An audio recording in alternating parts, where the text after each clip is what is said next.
Cellphone கொள்ளை முயற்சியில் ரயிலிலிருந்து ஒருவர் விழுந்து படுகாயமடைந்திருக்கிறார். அண்மை செய்தியாக பார்த்து கொண்டிருக்கிறோம். கூடுதல் விவரங்களை செய்தியாளர் நவீன் வழங்கிட நாம் கேட்போம்.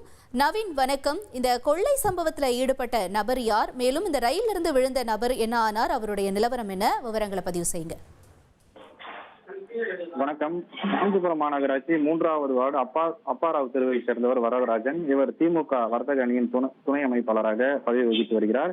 இவருக்கு தீவேஷ் என்கிற மகன் இருக்கிறார். இவருக்கு 25 வயதாகும் நிலையில பிஇ பட்டதாரியான இவர் மறைமலை நகரில் இருக்கக்கூடிய ஒரு தனியார் நிறுவனத்துல ஊழியராக பணியாற்றி வருகிறார். இந்த நிலையில் நேற்று தீவேஷின் தாயாருக்கு பிறந்த நாள் என்பதால் காஞ்சிபுரத்தில் உள்ள தனது வீட்டிற்கு சென்று தனது தாயாரின் பிறந்த நாளை கொண்டாடி உள்ளார்.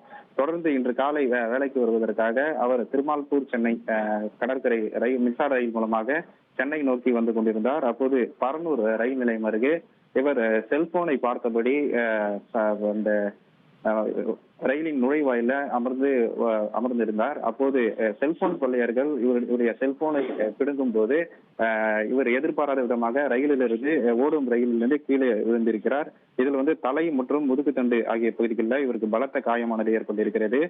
இதனை கண்ட சக பயணி ஒருவர் காவலர்களுக்கு தகவல் தெரிவித்தார். தொடர்ந்து ரயில்வே காவலர்கள் அவரை மீட்டு புத்தேரியில் உள்ள தனியார் மருத்துவமனையில தற்போது தீவிர சிகிச்சை பிரிவில் அளித்து அவருக்கு சிகிச்சையானது அளிக்கப்பட்டு வருகிறது.